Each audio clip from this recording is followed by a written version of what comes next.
Hello everyone.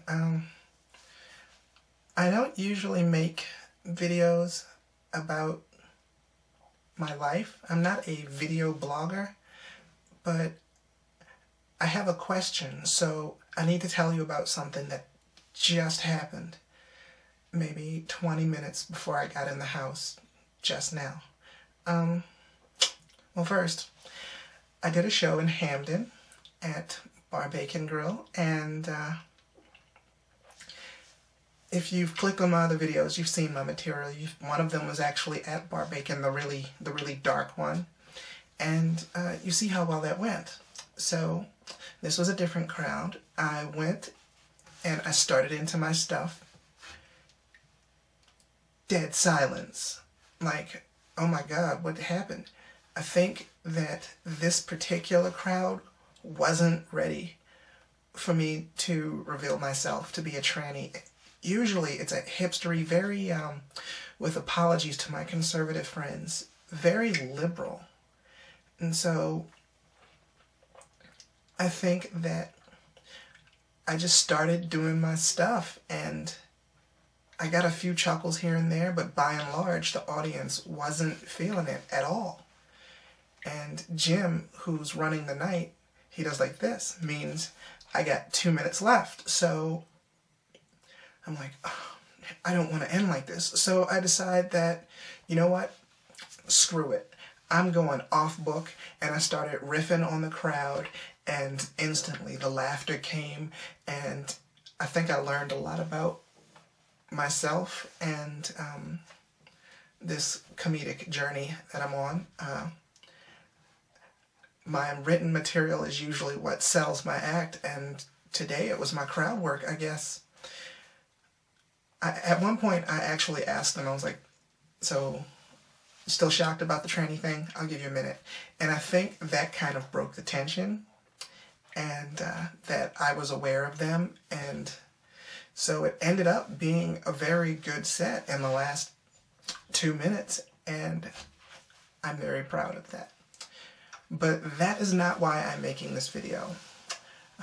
Like I said before, I have a question for any females or transsexuals who may be watching, or even if you're a cross-dresser who goes out a lot. I have a question for you, but first I need to tell you what happened after the show. So, after the show tonight, I walk home by myself. It's about 2 a.m. in the morning. And I'm walking down the street, and sitting on a porch is this guy. And he says, literally, how you doing? And I just kind of smile, and I keep going. And he says, are you looking for company? Now, I don't know if he was saying that because he perceived me as a woman walking by herself at 2 a.m. and that's what I was there for, or he perceived me or he made me out as a tranny, and he was following that stereotype. You know, a tranny, she must be a prostitute. So I don't know, but I said no, but thank you. And he was like, you sure? And I'm like, yeah, pretty sure. And so I kept going. I'm walking, and I'm like, you know what?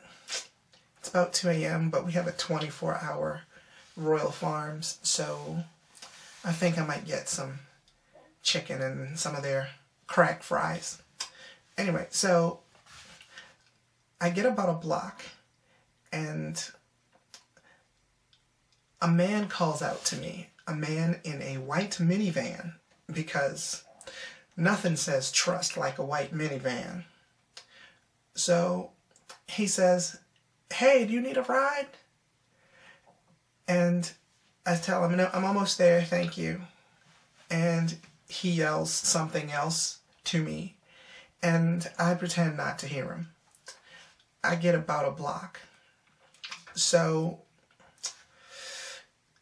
I turn the corner, and as I turn the corner, I see him drive ahead, and then he makes a U-turn. And he comes back, and I turn the corner, and I purposefully go into this one-way alleyway, which is in the wrong direction. And I feel somebody coming up in a car, you know, at the entrance to the alleyway, and I'm like, please don't let that be him. But it was. So I get out of the other end of the alleyway, and I'm like, you know what?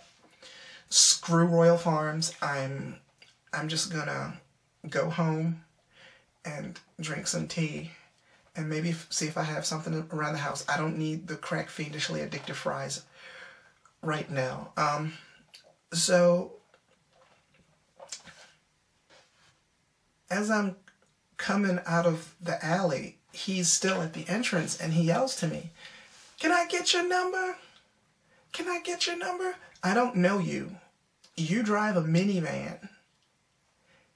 I mean, not to stereotype, but you understand.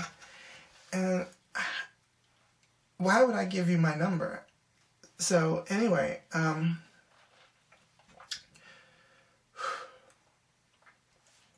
so I get out of the alley, and I'm now on the street that I live on. So I get out of the alley, I turn, he drove up the block. My street is a one-way street going this way. So I come out of this alley, and I turn, and I'm about 3 doors from my house. He comes from behind the alley, all the way at the back of the other side of the block, and turns and goes up my street. And he asks me, he's like, "Hey, can I get your number?" And I say, "I'm married, but thank you." And he goes, "Oh, well, I guess I can't take you out then." "For real?" No, not for real. That was just to test your dedication. I will totally have sex with you now. Anyway, what difference does it make? Either A, yes, I'm married, in which case I'm not interested, or B, I'm not married, and I lied to you so that you would go away. So, anyway, here's the conundrum that I found myself in. This latest exchange, this third turn down in about the span of maybe 2 minutes, maybe, this third exchange happened directly in front of my doorstep. So I either have the choice of staying out there with him, because I sure didn't want him to know where I live, or go in my house and confirm his address. And as I turned the corner, my leggings started riding down, and so I was kind of almost getting like a penguin walk, and I didn't want to pull them up in front of him. I didn't want to like lift up the sweater dress and just like right out there where he can look at my butt, padded as it is. So I decided, you know what, screw it. I'm just gonna go in the house. I don't want to be out there with him any longer. And so I have a question for girls in all of their forms.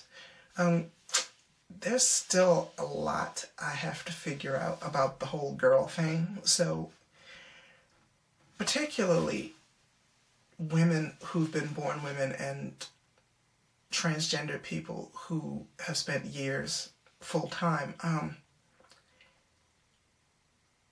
That was 2 men in the span of a night. And even not counting the first guy, what happened with the second guy, is that normal? I mean, is that something that you go through all the time? You know, Gwen Stefani made that song, you know, "I'm just a girl, just little old me, 'cause they won't let me drive late at night," or something like that. I'll tell you what, at that moment, I would have loved